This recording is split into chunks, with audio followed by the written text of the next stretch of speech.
Hi, John McDonald. There's been a lot of news the last couple days about prescription drug costs, and I want to speak to a couple of the issues. First of all, the president's not wrong about the fact that we should be making more pharmaceuticals, prescription drugs in America. We used to do that a long time ago, and the federal government stopped supporting that. So I agree with that. I also agree that other countries should not be getting medications from U.S. manufacturers at a less expensive price than we are. I've always said that's what's called foreign aid, and we're supporting other countries. So I don't disagree with that at all.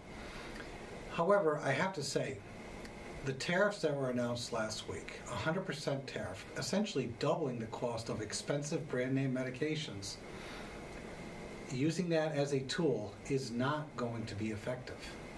What's that going to do? It's going to raise the cost for those who are paying for prescription drugs. So think of your employer, think of your health plan. If you're in a union, it's your self-funded union.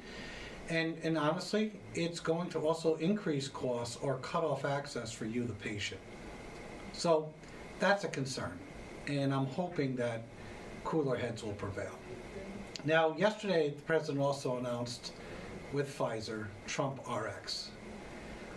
To be very clear, I'm all for people getting the right prescription for the right patient at the right price. Pfizer, by the way, made this announcement yesterday and also indicated to Wall Street this is not going to have any impact on their earnings. So obviously, Pfizer is doing just fine by this. But basically what they're doing is taking their patient's assistant program, which is already available, and as a practicing pharmacist, I'm familiar with this, and extending those prices to the public through a direct-to-consumer aspect.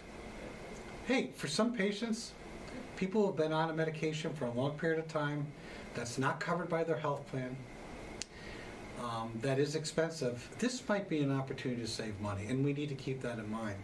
But the truth of the matter is we're the president and Congress, and we here at the state also have to take a much more firmer approach, is to get behind the curtain of opaqueness that's happening with the prescription benefit managers, known as the PBMs, who manage your prescription drug plan.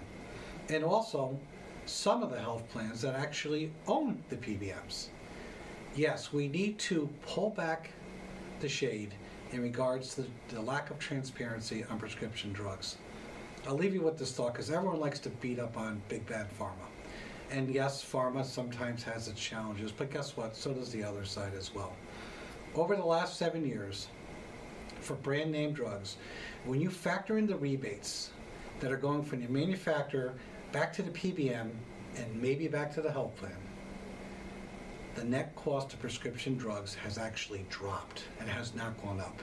Meanwhile, our healthcare premiums and our co-payments are going up. The system is broken. We need to work together, Republicans and Democrats, and everybody else in the middle, to try to figure out how do we make sure that the right prescription gets to the right patient for the right price. Thank you.